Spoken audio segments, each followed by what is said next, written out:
Bom dia, a graça e a paz de nosso Senhor Jesus Cristo. Hoje é terça-feira, dia 2 de março de 2021. E é com muita alegria que nós iniciamos esse dia na certeza de que o Senhor está no controle de todas as coisas.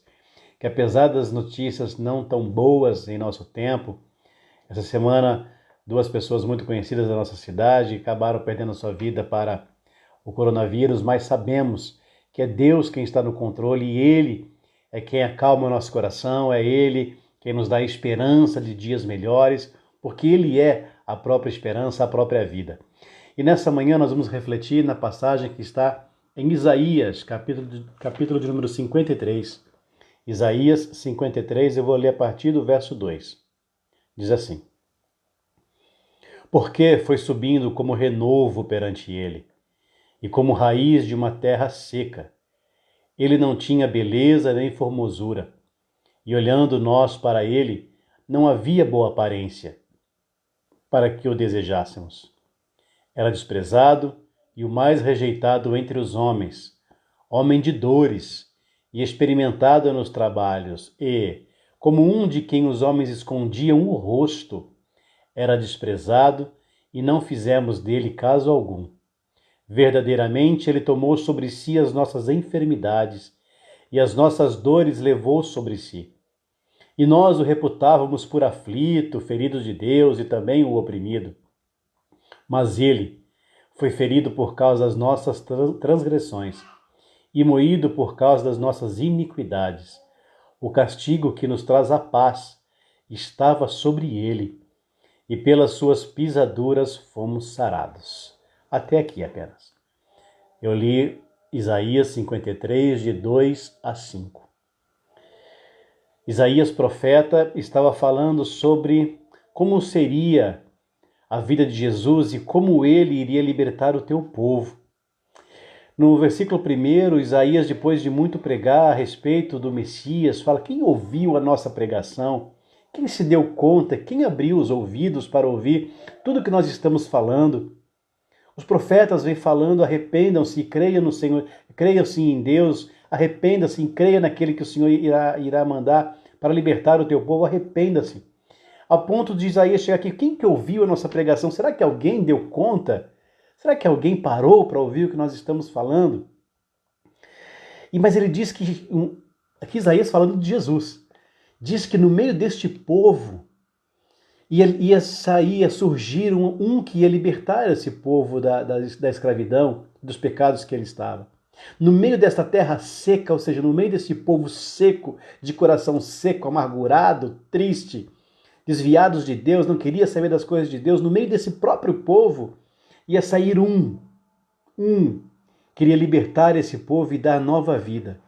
No entanto, Isaías começa a descrever como seria esse rei que tanto eles esperavam.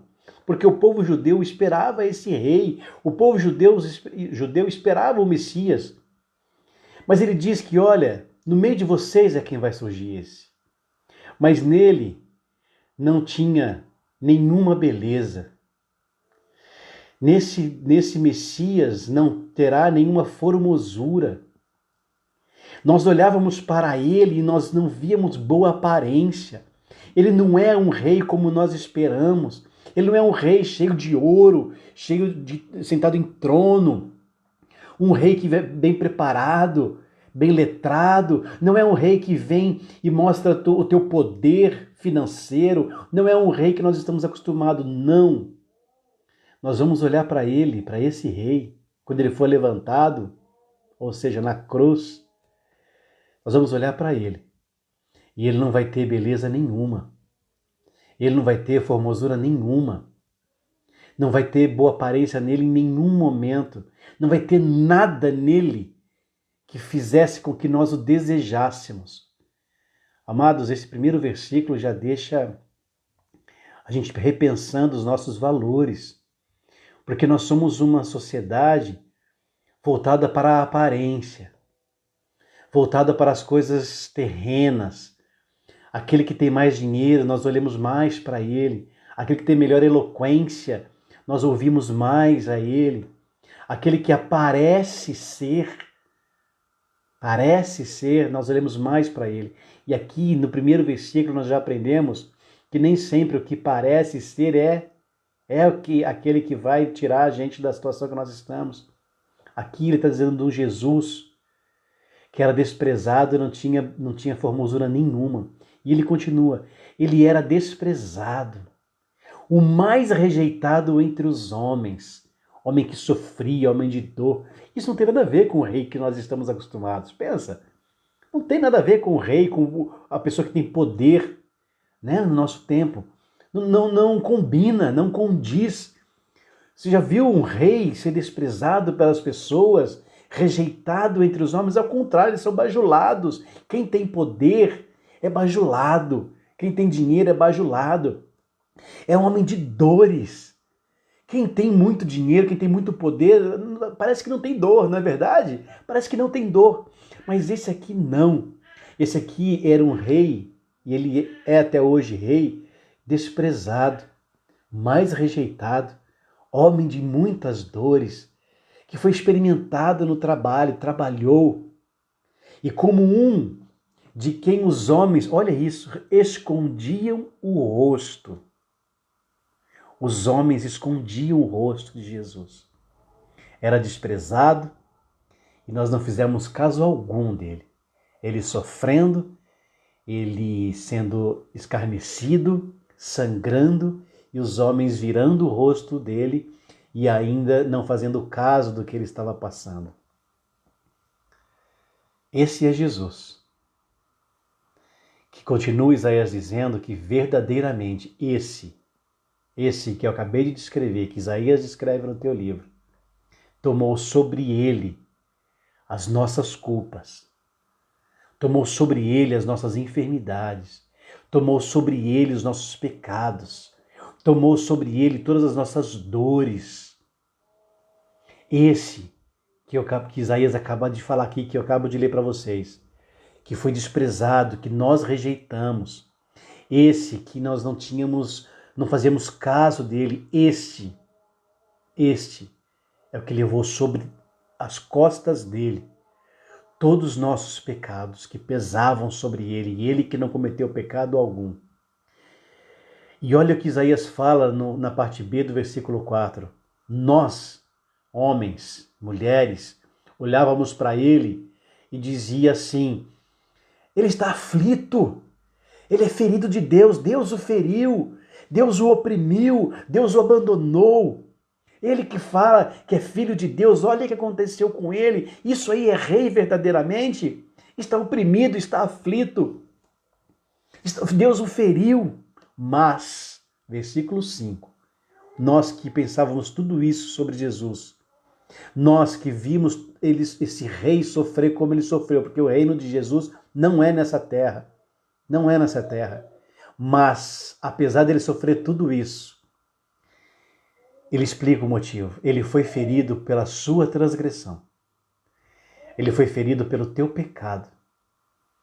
Ele podia estar aflito, ele podia estar sentindo muitas dores, mas tudo isso para livrar a mim e a você dos nossos pecados. Ele foi moído, diz Isaías, ele foi moído por causa da minha iniquidade, do meu mau comportamento.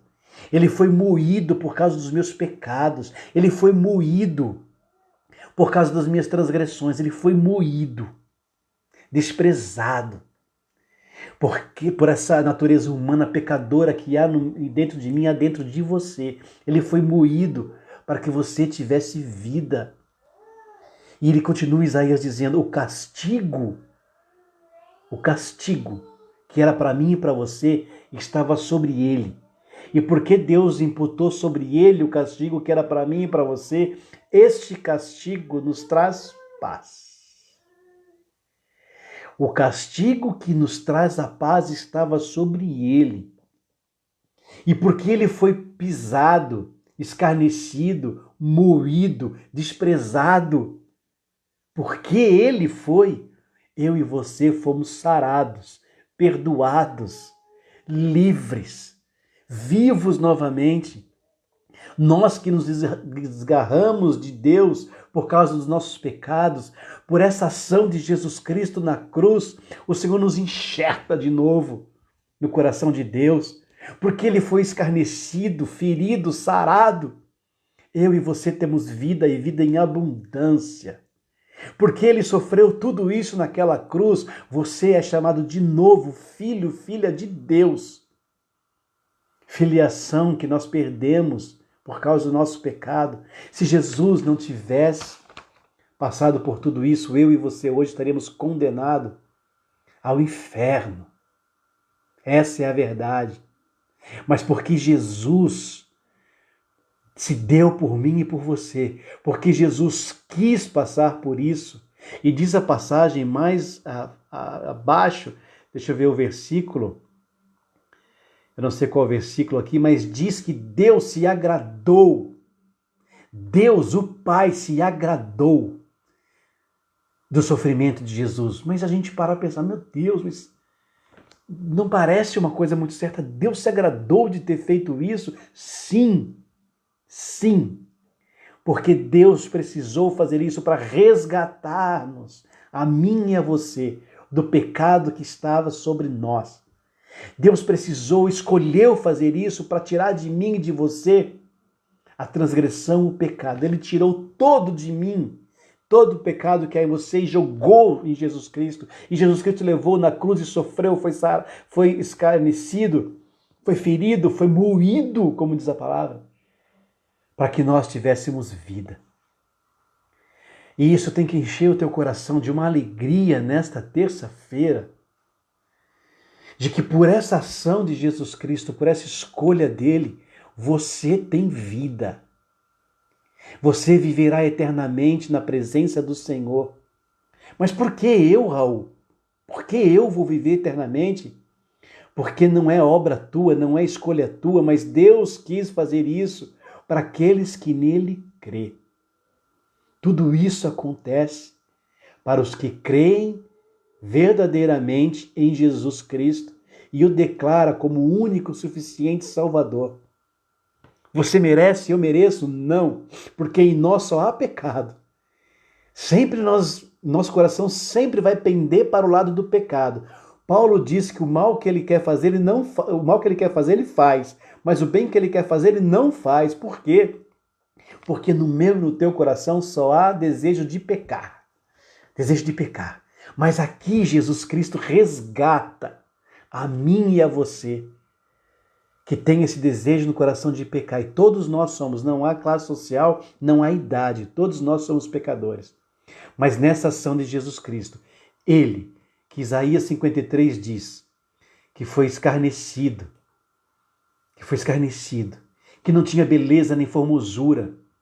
Nós não queríamos olhar para ele, nós queríamos desviar o rosto dele, foi desprezado, foi rejeitado entre os homens. Ele, essa ação de Jesus Cristo naquela cruz, me resgata e te resgata para uma vida nova em abundância.